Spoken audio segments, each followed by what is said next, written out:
오늘 제목도요, 뒤집어 보는 탕자의 비유입니다. 그것도 두 번째 시간이거든요. 지난 시간에 탕자의 비유 첫 시간으로요, 가장 중요하게 말씀드렸던 게 뭐냐면, 기독교 신앙의 올바른 성경 해석의 방향성 네 가지를 꼭 잊지 말라고 말씀을 드렸습니다. 그 첫 번째가 뭐냐? 성경의 해석은 오직 하나님이 주인공이신 거예요. 그래서 하나님이 하셨고, 하나님이 이루셨고, 하나님이 마친다고 하셔야지, 우리가 거기다 우리의 능력으로, 우리의 노력으로 뭘 보태겠다? 그건 종교이지 신앙이 아니라는 것입니다. 바로 이걸 그래서 신본주의 해석이라고 하시죠. 근데 문제는요, 기독교 안에서 인본주의가 너무 많더라는 것이에요. 두 번째는 뭐냐면요, 신앙의 모든 것은 우리에게 나오는 것이 아니라 성령 하나님께서 이루어주시는 온전한 인도하심과 역사의 발로로 우리가 이루어지게 하여 주시더라는 성령의 역사라는 거 잊지 마시기 바랍니다. 그리고 세 번째가요, 이 성령께서는 온전한 복음주의자가 되도록 예수 그리스도와 십자가의 중심으로만 해석되게 하고, 그 예수 그리스도와 십자가의 중심으로 해석되게 하기 위해서는 가장 먼저 찾아야 되는 게 뭐냐? 우리가 얼마나 우리 마음대로 살려고 하는지, 우리가 얼마나 나 중심과 세상 물질과 나 중심이 돈 중심으로 살려고 하는지, 그런 죄인된 모습을 먼저 찾아야 십자가가 왜 필요한지를 알 수가 있다고 말씀을 드렸습니다. 그리고 마지막 네 번째가 기독교 신앙은 그렇기 때문에 모든 것이 은혜이지 대가가 없다는 겁니다. 거래 신앙은 없어요. 근데 만연한 게 너무 거래를 해요. 이렇게 헌금, 이렇게 헌신, 이렇게 봉사했으면 이렇게 복 주세요. 그게 나도 모르게 그렇게 이루어지더라는 것입니다. 그러니 이런 신앙의 방향성을 항상 염두에 두고 나를 자꾸 돌아보지가 않으면 나도 어느 게 모르게 인본주의로 또 넘어가게 되더라는 것이에요. 그 중에서 지난 시간에는 신본주의 방향은 첫 번째, 이 내용은 탕자의 비유가 아니라고 말씀드렸죠. 무엇이라고 했습니까? 끝없는 시 기다리시는 아버지의 사랑의 비유다. 그 하나님이 중심인 그 아버지의 사랑의 비유를 해석해야 된다는 것입니다. 그래서 오늘도요, 이 아버지의 사랑의 비유에 대해서 우리가 또 잘못 오해하고 있는 부분에 대해서 몇 가지 말씀을 또 드리려고 합니다. 첫 번째는요, 지난 시간에 말씀드린 대로요, 바리새인과 서기관의 질문에 예수님이 연거푸 세 개의 비유를 말씀하셔요. 하나는 잃어버린 양의 비유, 또 잃어버린 드라크마의 비유, 그리고 마지막이 잃어버린 아들에 대한 비유입니다. 근데 예수님께서 이 바리새인과 서기관의 질문에 이런 세 가지 비유를 다 하실 정도로 그들에게 책망할 정도의 잘못된 부분이 뭐냐 이거예요. 그들에게 뭔가 잘못된 부분이 있었기 때문에 예수님이 이것을 세 번을 가까이 해서 자꾸 반복적으로 얘기해 주시는 것입니다. 그러면 그 잘못된 부분이 결국은 누구의 모습 속에도 있다? 우리에게도 있다는 거예요.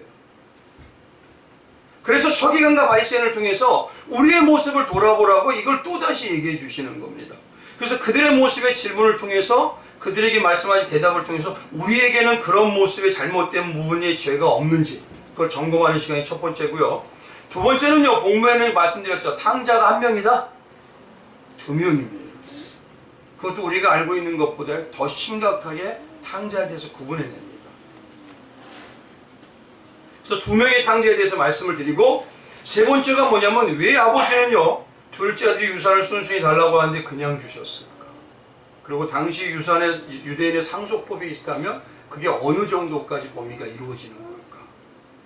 그리고 마지막 네 번째가요, 탕자가 돌아오게 된 이 쥐엄 열매, 그리고 돼지우리 간의 영적 의미, 그리고 그것을 깨달았을 때 우리에게 나타나는 신앙적인 방향, 그리고 마지막에 말씀드린 게 왜 아버지는 아들이 먼 데가 있는데도 먼저 달려나와서 목을 끌어안고 입 맞추면서 꽉 안아주셨을까? 이제 그 의미에 대해서 오늘 이 네 가지를 하나하나 말씀을 드리려고 합니다. 그래서 먼저 올바른 성경을 위해서는 우리가 할 방향 중에 두 번째는요, 지난 시간에 뭘 말씀드렸죠? 신본주의로서 아버지의 방향을 먼저 찾으셔야 된다 했죠. 그 두 번째로 우리가 찾아야 될 게 뭐냐면, 우리가 얼마나 십자가 은혜가 아니면 살 수 없는 처절한 죄인인지를 찾으셔야 돼요. 두 번째 찾아야 될 게 바로 이겁니다. 성경을 항상 해석하실 때요, 바라보실 때 이걸 먼저 찾으셔야 됩니다. 그래서 오늘 본문 말씀에요, 이 답을 찾기 위해서는 뭐냐면 첫 번째 아까 질문과 두 번째 질문이 같아요. 그래서 이렇게 말씀드립니다. 첫 번째 질문이 뭐였습니까? 바리새인과 서기관의 질문에 연거푸 예수님이 세 개의 비유를 하셨죠. 그건 뭐냐면 그들에게 잘못된 신앙이 있다는 소리예요. 그렇다면 문제는 뭐냐면 예수님이 보기에 이 비유로 책망할 정도의 잘못된 부분이 그것이 우리에게도 있다면은 그게 어떤 부분이냐라고 나타나는 게 본문에는 두 사람의 탕자의 모습입니다. 결국. 무슨 말씀인지 이해가 되시죠? 서기관과 바리새인들이 말했던 이 비유를 세게 말씀하실 정도로 잘못된 그 신앙의 모습이 있다는 것을 결국은 답은 누구냐면요. 첫 번째 탕자와 두 번째 탕자인 탕자 두 사람의 모습이 예수님이 너희가 바로 그런 탕자야 라고 얘기하는 모습이고 그게 결국 우리 누구나 바로 나다는 것입니다. 그래서 먼저 오늘 이 시간에 당시 서기관, 이 바리새인과 서기관은 어떤 사람들인지 그들은 쉽게 말하면요 유대 사회에서 대단히 신실한 자들입니다. 말씀을 거의 잘 외우고 다닙니다. 그들은요 가장 신실하고 거룩한 자들하고 사람들이 그렇게 인정하는 자들이에요. 어떻게 보면 율법을 줄줄 외우고요 하나님의 지금으로 얘기하면 신앙의 모든 형식 같은 걸 다 잘 지켜요. 그 정도로 정평에 나 있습니다. 근데 예수님께서 이들의 질문을 딱 듣는 순간 그들의 속에 뭐가 있는지를 아는 거예요. 그래서 뭐냐? 그들의 잘못된 신앙이 무엇인지 그들에게 알려주시기 위해서 말씀하신 게 세 가지의 비유입니다. 그렇다면 중요한 건 뭐냐? 그들이 질문한 게 과연 뭐냐는 거예요. 그래서 먼저 알아야 되기 때문에 첫 번째 첩니다. 우리 2절 한번 가보십시오. 12절 15장 1절 2절 1절 2절 한번 같이 봉독합니다. 시작. 모든 세리와 죄인들이 말씀을 들으러 가까이 나아오니 바리새인과 서기관들이 수군거려 이르되 이 사람이 죄인을 영접하고 음식을 같이 먹는다 하더라. 뭐라고 얘기하냐면요 바리새인과 서기관들이 뭐냐면 세리와 죄인들이 오게 되니까 예수님 보는 거예요. 예수님이라는 사람이 어떻게 죄인을 영접하고 음식을 같이 먹느냐. 그런데 중요한 거는 이 세리와 죄인들이 누구인지 정확하게 알 수가 없습니다. 근데 이들은 누구냐면요 동족이에요. 그러나 그들이 볼 때는 뭔가 자기들의 기준에 맞지 않은 잘못된 자들입니다. 그러니 서기관과 바리새인들은요 자기들의 기준에 낙인을 딱 찍어서 죄인이다 라고 결론 내리는 거예요. 왜 그들과 함께 하느냐.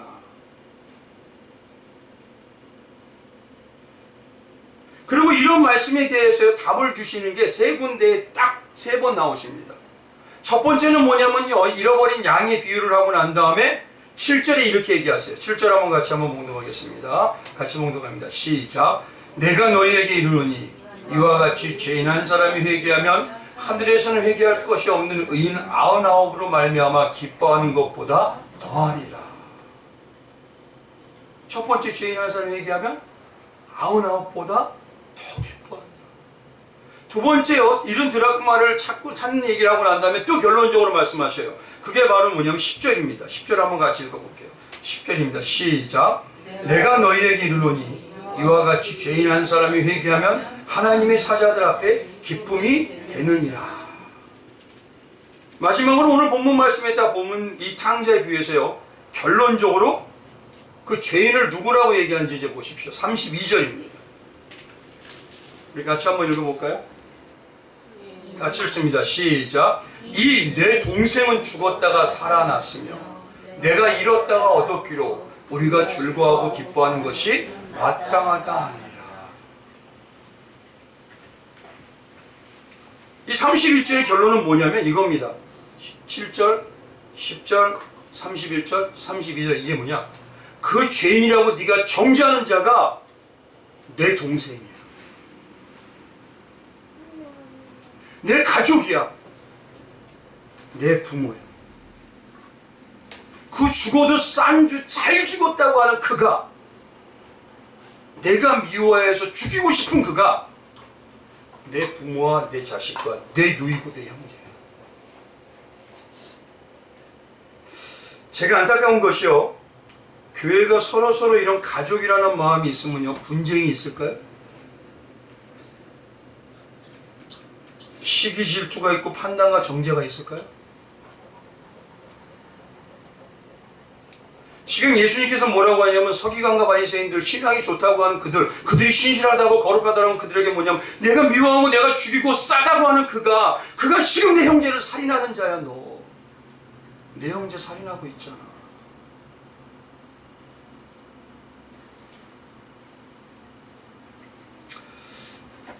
지금 한국에 보면요, 많은 사건이 있지만 큰 사건 중에서 여러 가지 아픔의 사건들이 있습니다. 제가 뉴스를 보면서요, 그냥 이런 말씀을 한번 드리고 싶어요. 한쪽에서는요, 와 하는 성이에요. 고기 파티하자. 한쪽에서는요, 비통하게 울어요. 서로 비난도 하고 서로 판단도 하고 서로 정죄도 하는 모습을 보게 됩니다. 뉴스에. 물론 다양한 이권이 있고 다양한 마음이 있을 수가 있습니다. 그러나 저는요, 이렇게 말씀드립니다. 세상 말이나 정치 이야기하는 거 아닙니다. 세상 이야기하고 싶지도 않아요. 왜냐? 교회 정치를 통해서 제가 겉모술수에 너무 많이 당해봤어요. 정치는요, 잘못하면 거짓말이 넘쳐납니다. 그렇기 때문에 그거 얘기하고 싶진 않아요. 근데 오늘 이 시간에는 뭘 얘기하고 싶냐면요, 안타까운 건 이겁니다. 이쪽도 예수의 보혈로 하나 된 그리스도인들이 있어요. 형제라고 해요. 저쪽도 예수의 보혈로 하나 된 형제와 자매라고 해요. 다 형제 자매라고 그래요. 근데 서로 원수이고 서로 주장이 맞다고 하고 겉모술승으로 미워하고 판단하고 정죄합니다. 그 속에요, 내가 있다면 예수님 보실 때 어떨까?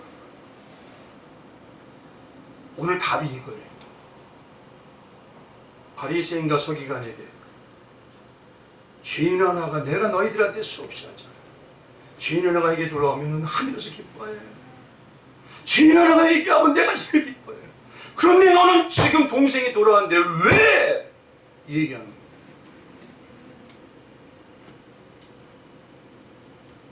아마 지금 그럴 것 같아요. 이번 사태도 여러 가지 사태가 있을 수 있지만요, 그러겠다. 예수님의 자녀들아, 내가 볼 때는 너희가 서로 예수의 사랑을 받았다고, 사랑을 안다고 하면서 여전히 너의 가족을 지금 죽이고 있구나. 서로 난도질하고 있구나.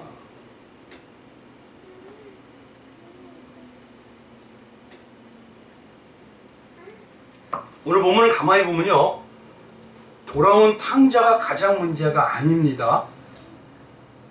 돌아온 탕자를 못 봐주는 그 집안에 있는 첫째인 큰 탕자가 제일 문제예요.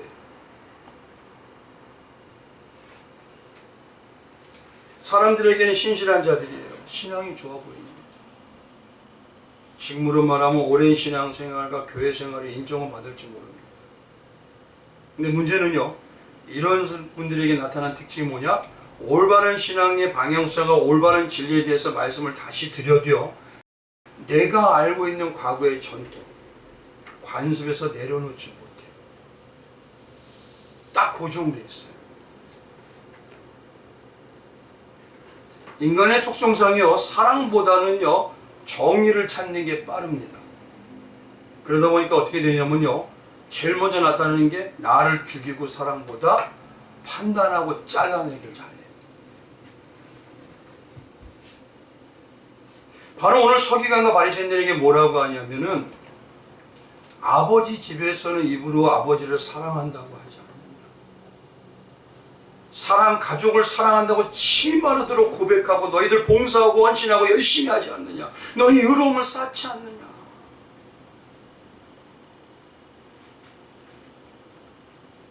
근데 너가 바로 진짜 예수를 안다고, 하나님을 안다고 말하지만 너의 의를 쌓으면서 형제를 살인하고 있는 거죠.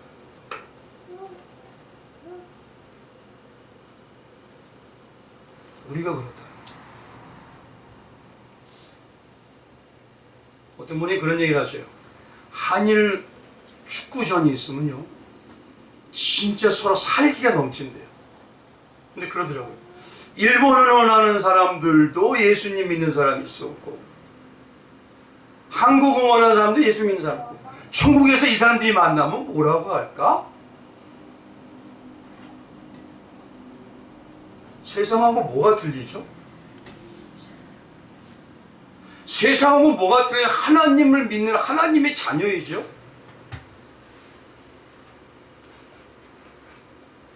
오늘 바리새인과 서기관들은요, 자기들은 하나님의 자녀라고 주먹을 불끈 쥐고 살았던 자예요. 오늘 본문의 둘째 아들 한번 가보십시오.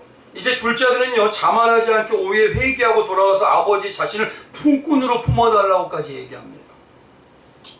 그리고 아버지가 거리가 먼 데서 자기를 기다리고 있는 그 은혜와 사랑을 깨달았어요. 미루어 짐작컨대요, 둘째 아들은 이제 분명히 아버지의 사랑을 체험했기 때문에요, 돌아와서 아버지의 은혜를 감사하고 그 은혜를 보답하면서 정말 내가 이런 은혜를 받은 자라는 그 증인의 삶을 살게 됩니다. 그러나 더 큰 문제가요, 아버지의 사랑을 날마다 받으면서 봐요.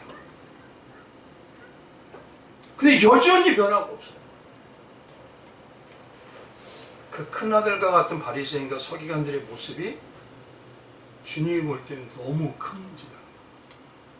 그게 하나님이 막 괴로워하시는 문제라는 거예요.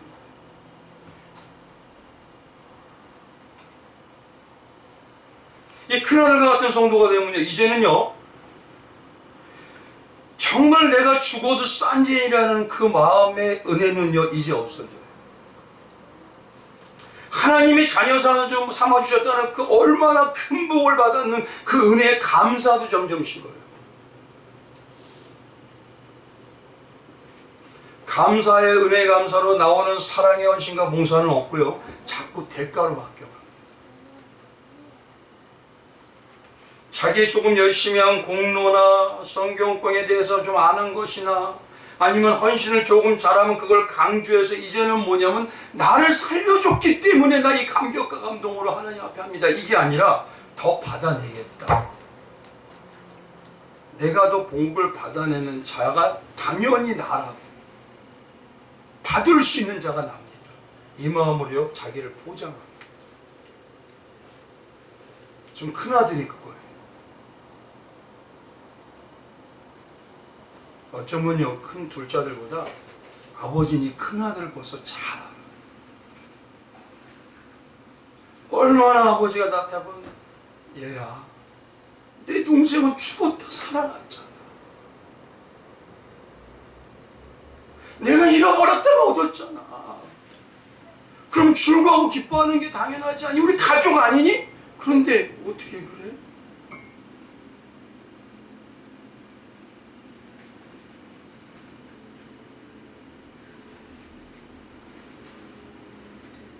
한번 생각해보세요. 동생이 또 찾아지고 살아나는 게 중요합니까? 양 한 마리 찾는 게 중요해요? 드라크마 찾는 게 더 중요해요? 양이 더 중요하죠? 한 입인 그 드라크마 하나가 더 중요하죠? 양을 찾을 땐 기뻐하고 드라크마 찾을 땐 기뻐하고 동생을 살아난 걸 찾았더니 이제 죽여라요? 서로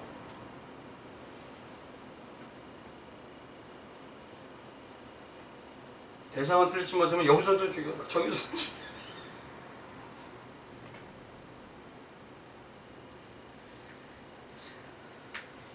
거기에 있는 세상 사람을 말하고 싶지 않아요. 성도라는 우리가. 살인은 지금 수없이 하고 있으면서 나는 잘하는 그리스도인이야. 이거 생각해 보셔야 돼요. 29절하고 30절 보면 큰아들이 뭐라 할까요? 아버지께 대답하여 이르되, 아버지, 이걸 바꿀게요. 이제 이 사람처럼, 아버지, 여러 해 동안 내가 아버지 섬기고 어김없이 아버지 뜻대로 살았잖아요. 근데 내게는 염소새끼 한 마디를 안 주고 내 벗이 오면 출고하지도 못하게 하고, 아버지의 살림을 저 장녀처럼 다 갖다 버린 저놈에게는 왜 좋게 해줘요? 나를 좋게 해주는 게 당연한 거 아니에요? 나를 더 인정해줘야 되고 나를 복줘야죠.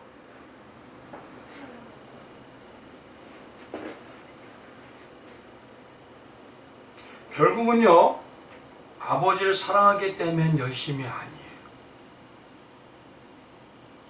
자기 것을 빼앗기지 않겠다는 욕심과 욕망에서 그걸 포장하는 종교적인 모습. 이게 우리 안에 있다는 겁니다.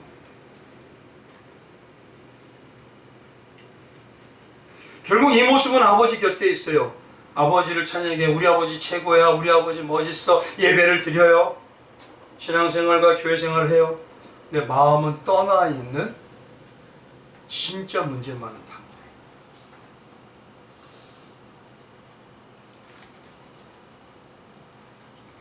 이런 탕자는요, 우리라는 신앙, 가족이라는 신앙이 정말 해본 적이 있을까 하는 생각이 들죠.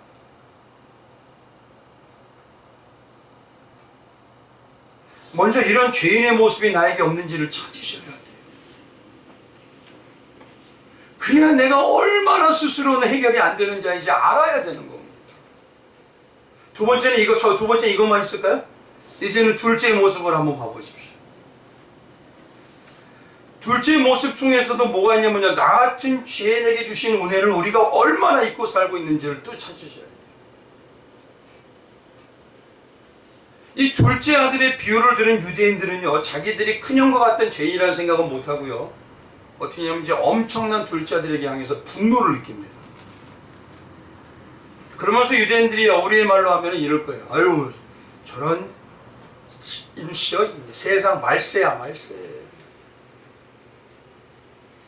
저런 호로 자식은 그냥 한 방에 죽여야 돼.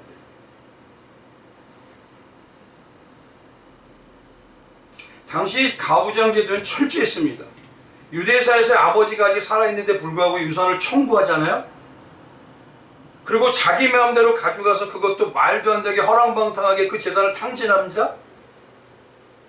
그거는요, 유대사에서는요, 있을 수도 없고 있어서도 안 되고 도저히 이해가 안 되는 일입니다. 유산 상속법에 그런 법은 아무도 없어요. 아무 군데도 없어요. 아버지가 살아계시는데 이런 일을 한 자식은요, 쉽게 말할게요, 아버지를 살인한 자예요. 유대사회가 그럽니다. 지금 이 둘째 아들은 뭘 얘기하냐면 큰아들만 문제가 됐다는 게 아닙니다. 똑같아요. 왜 빨리 아버지 죽지 않아요? 나에게 올 유산을 왜 마음대로 쓰지 못하게 여태까지 살아있어요? 그 얘기한 겁니다, 지금.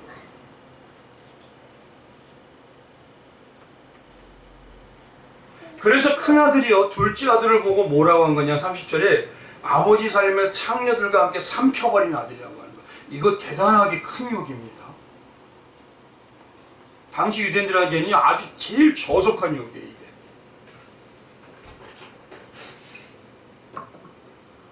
그러니 유대인의 율법으로는 이런 자식은 어떻죠? 아버지를 죽인 자식으로 취급되기 때문에 마을에서도요, 사람들이 돌로 쳐 죽여도 잘 죽였다 이래요.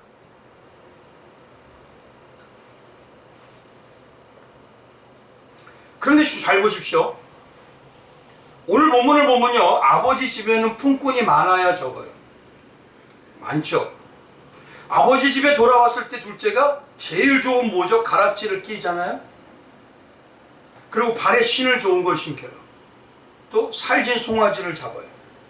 그리고 아들이 어떤 아들인지 마을 사람들이 다 아는데도 아버지 집에서 풍악과 춤추는 소리가 다 마을 사람들이 모여서 소리가 나요. 그럼 도대체 이 아버지는 어떤 사람입니까? 이 아버지는요, 시골 마을로 가면 마을의 대단한 유지입니다. 시골에 있는 모든 대소사를 다 얘기하는 사람이에요. 이 아버지 뜻대로예요. 이 아버지는 정신적 지주이고 같은 분으로요, 당시 그것뿐만 아니라 대단하게 어마어마한 자식에게 재산을 그만큼 줬는데도 아직도 넘쳐나는 어마어마한 부자입니다.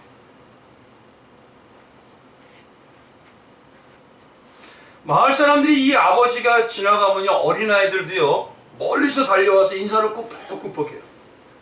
그 정도예요. 그리고 뭐라고 하느냐면, 저 어른이 있어서 우리 마을은 정말 못 받았어.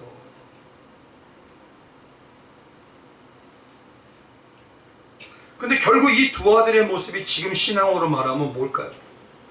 아버지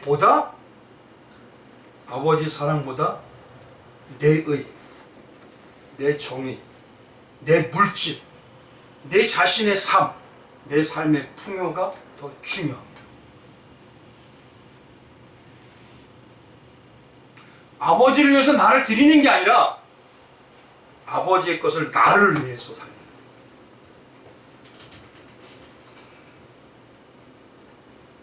그런데 이 모습이 한번 가만히 보십시오. 교회의 삶을 산다고 하고 기도를 한다고 하고 아버지께 밤낮 아버지께 구하고 달라는 게 바로 우리의 모습 아닙니까?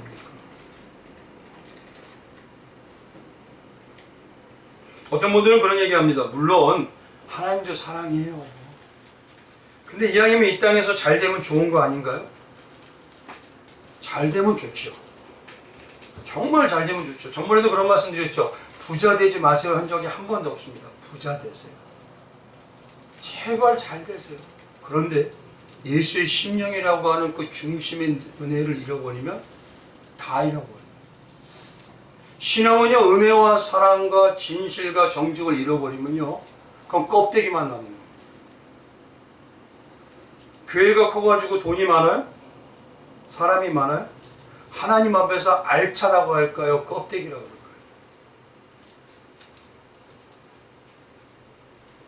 이 땅에서는 알차 보일지 모르지만 하나님 앞에서는 넌 여전히 껍데기밖에 없고.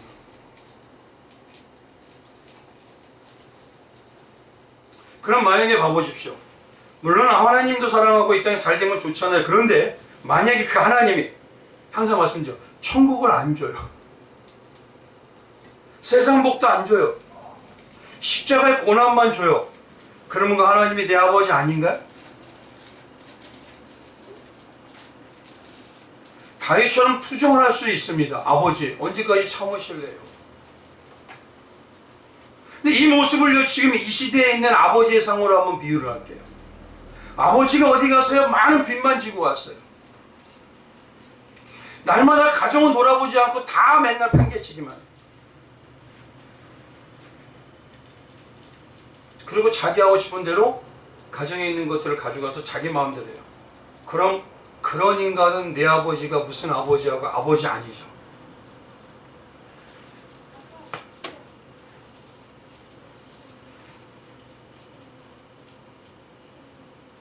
아버지이기 때문에 아버지가 아니라 조건적인 아버지가 됩니다. 신앙의 조건적인 아버지를 만나요.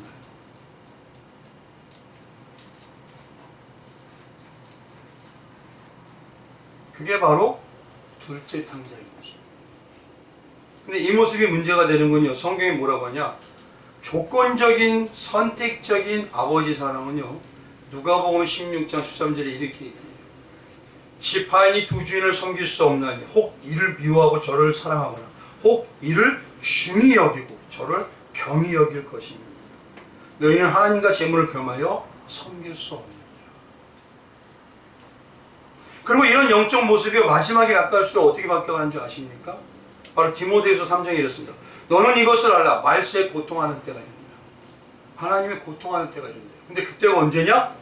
사람들이 자기를 사랑하며 돈을 사랑하며 교만하여 비방하며 부모를 거역하며 감사하지 아니하며 거룩하지 아니하며.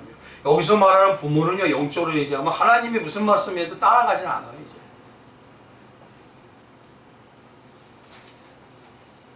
지금 모습은요 보십시오. 이 모습이 결국 뭐냐면 자기만 사랑하는 모습으로 넘어가기 때문에 이때가 바로 이제는 점점 바뀌어간다. 하나님도 사랑하고 교회에서 잘 되면 좋죠. 우리는 잘 되는 거 생각을 접어야 돼요. 난 하나님 사랑만 있으면 돼요. 잘 되고 못 되게 하는 건 누가 해주시는 거예요? 모르시나요 이거? 그렇죠. 근데요 말이 뭐냐면 하나님 사랑하면 좋잖아요. 근데도 잘 되면 좋잖아요. 이거는요 겸해서 내가 두 개 다 원한다는 소리입니다. 근데 성경이 말하는 건 겸해서 섬기는 건 없다 이 소리예요 지금. 그럼 어떤 거죠 도대체 이게?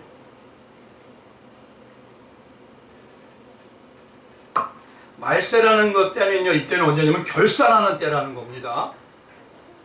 근데 이 모습 자기를 사랑하고 돈을 사랑하는 이때가 언제라고요? 이때가 뭐라 하죠 성경이? 말세에 라죠.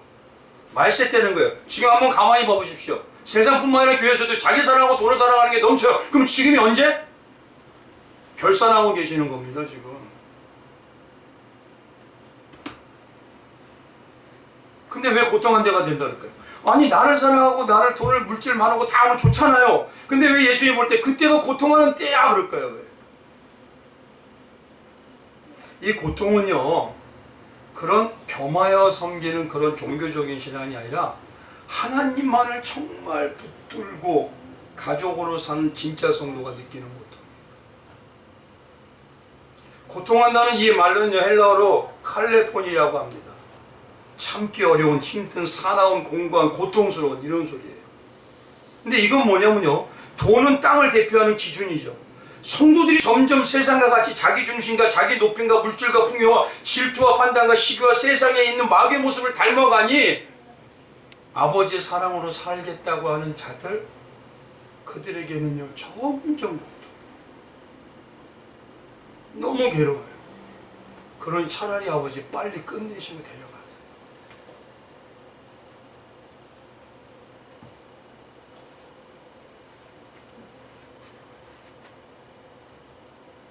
근데 그때 나오는 많은 사람들의 모습이 말이 뭔지 아십니까? 이건 올바른 게 아니야. 이건 그리스도인의 모습이 아니야. 이건 그리스도인이 아니라 세상을 더 닮아가는 마귀의 모습이야. 곳곳에서 이 말들이 나오기 시작해요. 근데 가만히 보십시오. 지금이 어떤 때죠?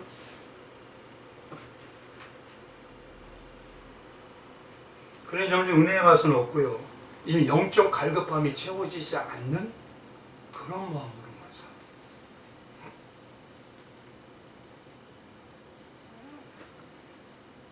바로 이렇게 세상 부여와 물질을 위해 예수님을 이용한 영적 모습이 두 아들의 탕자의 모습, 그리고 서기관과 바리새인의 모습, 신실하다는 그들, 그게 바로 나의 모습.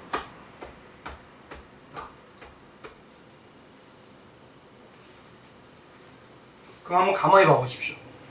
큰아들이나 둘째 아들이나 뭐가 더 중요한 거예요 지금? 어떤 거요? 머니. 머니를 일반적으로 세상 풍요, 나의 성공, 자식의 성공, 그거 없으면 신앙도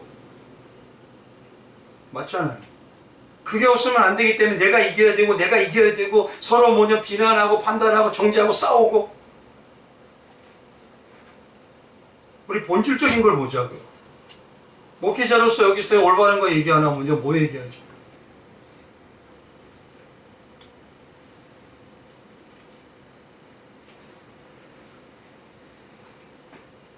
정말 그렇기 때문에요, 바울처럼 내가 죄인 중에 괴수로구나 하는 걸 철저하게 느껴야 나 스스로는 안 됩니다. 주님 십자가의 은혜 다시 나에게 허락해 주세요. 이 눈물을 흘릴 수가 있는 겁니다.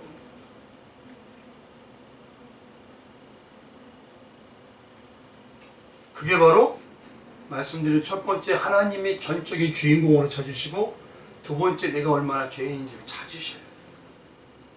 그리고 성경에서 찾아야 될 세 번째는요, 유산과 관련해서 첫째와 둘째 영적 상태를 움직여내는 성령의 역사를 세 번째 찾으셔야 돼요. 그럼 성령의 역사가 어떻게 나타나는가? 그것이 나타나는 게 바로 뭐냐면 주요 쥐엄 열매와 돼지우리간이에요. 그 쥐엄 열매와 돼지우리간을 찾고 나야 그 다음에 예수님의 은혜로 들어갈 수가 있어요. 어떤 성경의 내용에서도. 그럼 보십시오. 둘째 아들이 다시 회복할 수 있는 그 시작의 첫 번째 시작이 돼지우리간에서 시작됩니다. 오늘 본문 한번 가보시기 바랍니다. 14절에요. 다 없애는 그날에 크게 흉년이 들어 그가 비로소 궁핍한지라. 가서 그 나라 백성 중 한 사람에게 붙여 사니 그가 그를 들로 보내어 돼지를 치게 하였는데 그가 돼지 먹는 쥐엄 열매로 배를 채우고자 하되 주는 자가 없는지라. 첫 번째 어디로 가냐면요, 돼지우리간으로 갑니다. 탈무드에 보면요, 돼지를 치는 자는 저주를 받을지어다 라고 선포를 하고 있어요. 뭐냐면 가장 혐오스러운 존재가 바로 얘기할 때 돼지예요. 레위기 11장 7절의 말씀으로 보면요, 부정한 짐승의 대명자가 바로 뭐냐면 이 돼지예요. 그리고 유대인들은요, 이방인들은 뭐냐면 개와 돼지를 치고. 근데 또 지금 마을 유지인 아버지의 둘째 아들은 뭐냐 보십시오. 여기서 자기들에게 계칙을 받는 이방인들에게 뭐합니까? 가서 종처럼 살아요. 그건 쉽게 말하면요, 유대인이라고 하는 우리가 개, 돼지의 종으로 세상의 종이 되어가고 있다는 소리입니다. 세상의 종이 되어가고 있어요, 지금. 아버지 하나님을 떠나서요, 자기 복만을 추구하는 자기 중심의 삶이 결국 뭘로 바뀌어가냐? 결국은 돼지우리간 같이 뭐냐면 거기에 종으로 가져가요. 근데 놀라운 건 그런 종이라는 의식을 내가 깨닫기 시작할 때, 그때가 바로 회개의 시작입니다. 이제 보니 내가 이게 아닌데, 내가 그리스도에서 이게 아닌데, 왜 내가 세상 사람들 가치관을 똑같이 쫓아가지? 나는 이게 아닌데, 주님 내가 왜 이래요? 이걸 깨달았던 게 뭐냐면 내가 지금 돼지우리간에 사는구나, 이걸 알아갈게. 여기서 15절에 붙여 산다는 말이 있습니다. 이방인에 붙여 산다. 그건 뭐냐면요, 끈끈이에 파리가 붙은 거 있죠. 그것처럼 마지못한 자기의 처량한 모습을 보는 거예요. 자기의 삶이 거지 같고, 자기의 삶이 이렇게 고귀해야 되는데, 그리스도여야 되는데 왜 멋은 같고, 왜 노숙자처럼 나는 스스로 해결할 수 없는 자가 되었을까? 왜 나는 이렇게 똑같이 세상과 닮아가는 자가 되었을까? 그런 깨달음의 마음이 쉽게 말하면 심령이 가난해진 겁니다. 무슨 얘기인지 아시겠죠? 그게 팔복에서 뭐냐면 심령이 가난한 자예요. 그게 깨달아져야 다시 움직이기 시작합니다. 그래야 성령께서 만져주시고 상한 마음을 다시 치료해 주시고,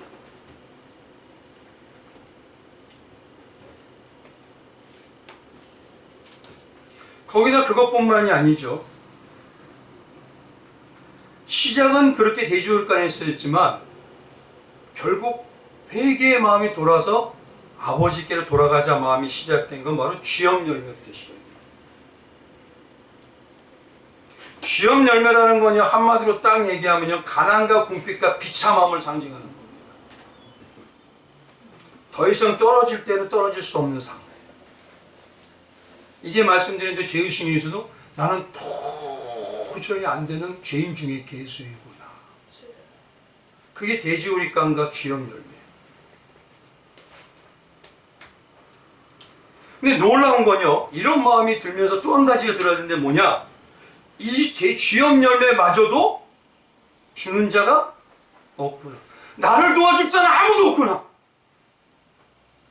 가족이, 형제가, 이웃이, 내가 한잔하면서 김영희 형, 나한테 이 형밖에 없어 믿어, 그런 사람이 나를 배신하는 거,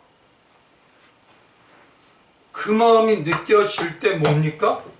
다시 아버지께 돌아가자. 이거 누가 주시는 거예요? 맞잖아요.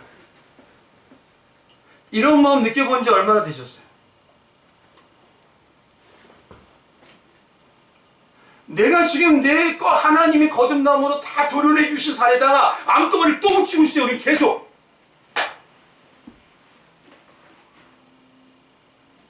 근데 깨닫지 못해. 당시 유대인들은요, 디아스포라라고 400만이 외부에서 살았습니다. 유대인들은 선민의식, 민족의식이 강하기 때문에 자기 동족 중에서 유대인이 뭔가 힘들어진다? 그러면 발 벗고 주변 사람이 다 나서서 도와줘요. 근데 이 아들은요, 도움도 못 봐요. 그 정도로 나는 돈 못 받는 타락한 자. 이런 말씀 드렸죠. 바울이 타락했었나요? 바울이 못됐었나요? 바울이 선교 안 했었나요? 근데 그에게 나왔던 마음이 뭐라고요? 내가 죄인 중에 신앙이 정말 올바로 하나님 앞에서 깊어지면 깊어질수록 나오는 게 내가 죄인 중에 괴수구나, 내가 하나님이 없으면 못 사는 자구나, 나는 나오는 게 죄밖에 없구나,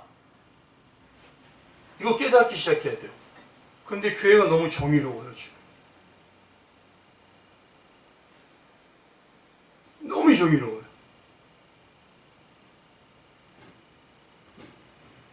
그 마음이 나와요.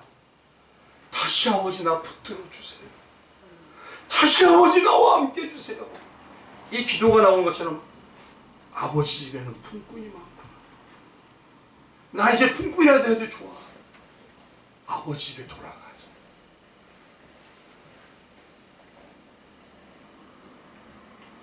이걸 다르게 말하면, 지금으로 말하면 이겁니다. 신앙으로 얘기하면, 아버지, 저는 죽어도 싼 자예요. 그래, 나를 아버지 받아주시기만 해도 감사해요. 불쌍히 여겨주세요. 이 마음을 지금 느끼고 계세요? 잃어버린지, 언제 잃어버린지 모르고 내 기억이 희미하다 느끼고 계세요?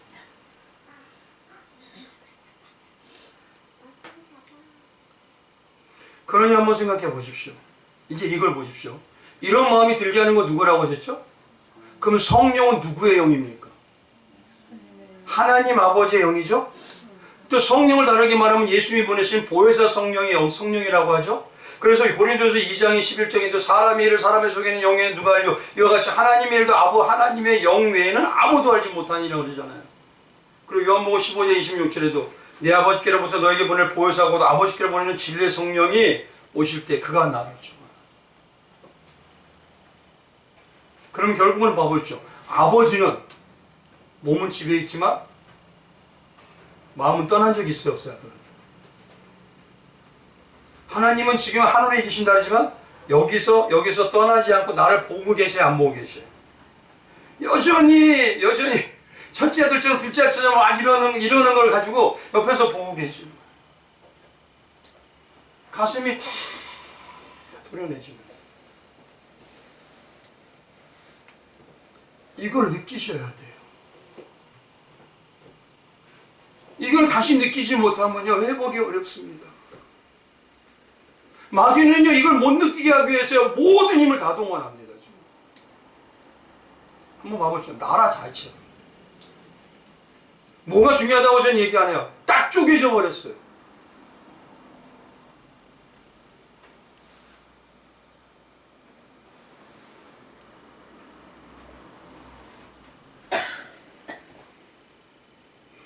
이렇게 하는데 중요한 건 문제는 성경에서 이렇게 얘기를 합니다.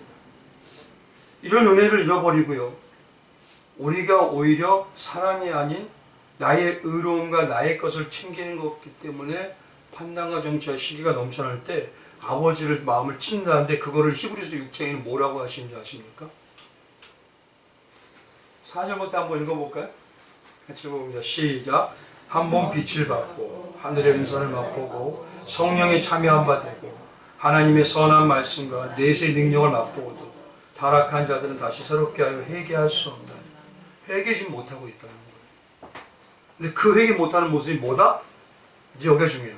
시작. 그들이 하나님의 아들을 다시 십자가에 못 박아 들여 내놓고 욕되게 해요. 하나님의 자식이란 내가 내 형을 못 받고 있어요. 또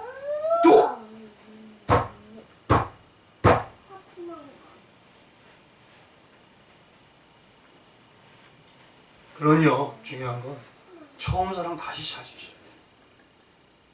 그러기 위해서 내가 어떤 자라는 걸 철저히 느껴야 돼요. 근데 기독교가요, 이제는요, 설교가요, 죄 설교하지 마세요. 이제 잘못됐다 하지 마세요. 이렇게 얘기해버려요. 그러면 어떻게 해야 되죠? 말씀으로 뭘 도려내야 됩니까? 그냥 처덕처덕 세상 아무만 붙이면 되나, 이렇게?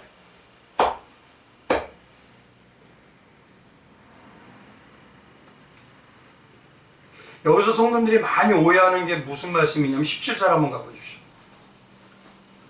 은혜도 좋지만 오늘은요, 이 방향성에 대해서 얘기하는 겁니다. 한번 읽어봅니다. 시작.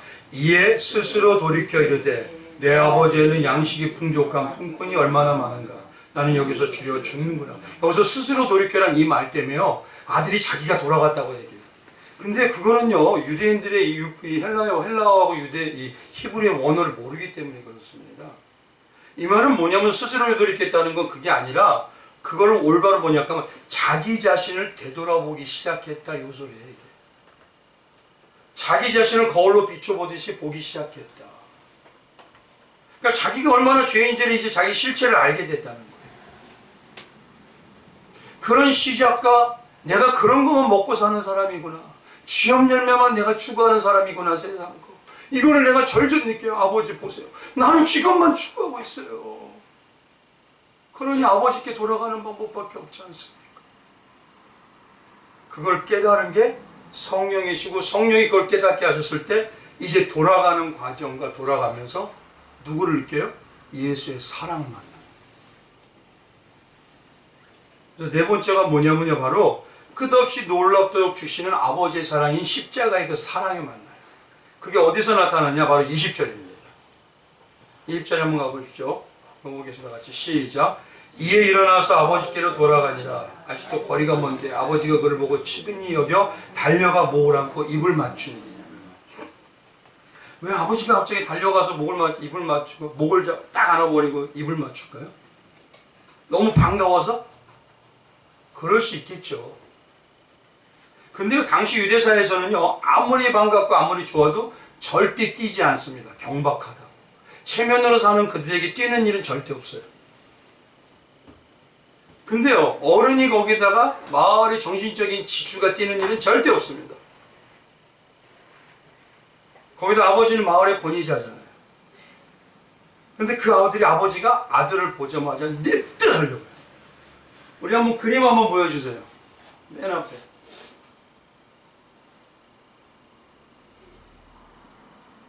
왜 그랬을까요, 도대체? 둘째가 아버지께로 돌아간다는 이 예수님의 말씀을 듣고 난 다음에 유대인들은 여전히 자기가 큰아들이라는 걸 알았을까요, 몰랐을까요? 몰라요. 그래서 뭐라고 하냐? 야, 이제 저놈이 동네로 돌아오네? 야, 요놈 이제 발견되는 즉시 이제 돌 맞아 죽겠구나? 아이고! 아이고, 잘됐다. 저놈 반드시 죽여야 돼.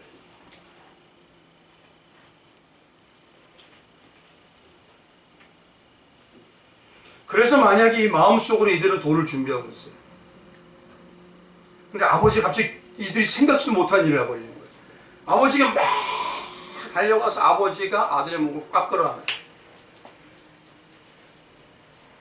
돌을 준비하고 있는데 이쪽이.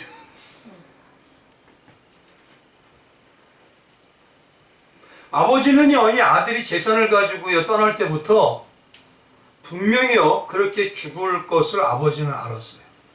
왜냐하면 이건 분명히 죽는다.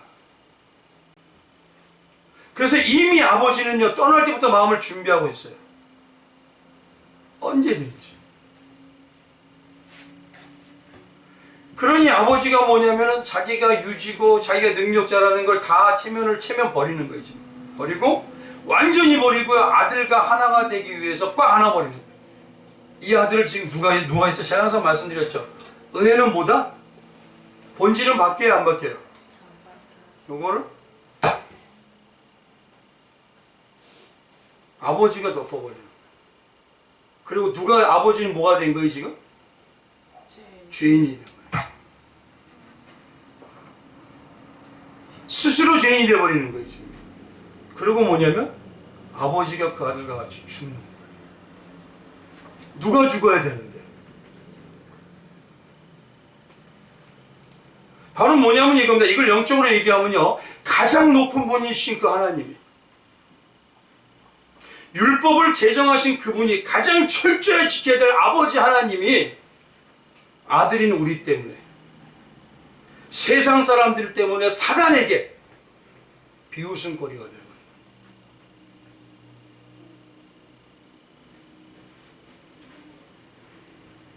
이게 아버지의 사랑 아닌가요? 십자가의 사랑 아닌가요? 우리는 이 사랑을 받은 자입니다. 앞에 이렇게 신본주의와 내가 죄인이 얼마나 죄인인지 내가 얼마나 부족한 자인지 이걸 철저히 내가 깨달아야 이 십자가의 은혜를 다시 만났을 때 주여 나 같은 자를 어떻게 이렇게 살려주셨습니까? 이 눈물이 회복되는 겁니다.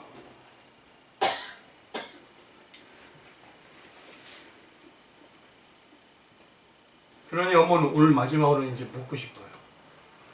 정말 이런 사랑을 받은 성령에 대한 사람입니까? 아니면 여전히 나의 의로움을 드러내고 판단하고 정죄하고 내 것을 위해서 항상 내 것만을 자부심을 갖기 원하는 의인입니까? 이제 말씀을 마치는데 우리 찬양 중에 이런 게 있죠. 305장. 어떤 거죠? 나 같은 죄인 살리신 그네 놀라와. 이 찬양 불러보신 지 얼마나 되셨어요?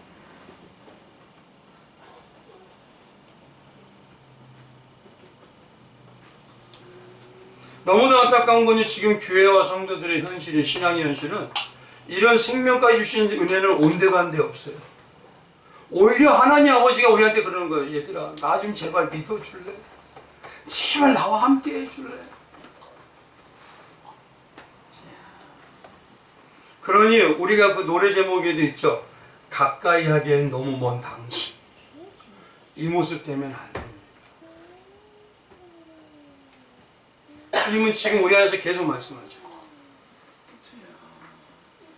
그런데도 우리는 구원의 그 놀라운 은혜는 온데간데 없고, 더 날카롭고 더 냉랭하고 더 무덤덤하진 않지. 오늘도 나를 점검해서요, 그 아버지의 사랑 회복해야 되기 때문에 또 말씀해 주시는 겁니다. 그 은혜가 넘치신 우리 성도님 되시길 주님의 이름으로 축원드리겠습니다. 오늘 이 시간에 우리 잠시 기도할까요? 주님,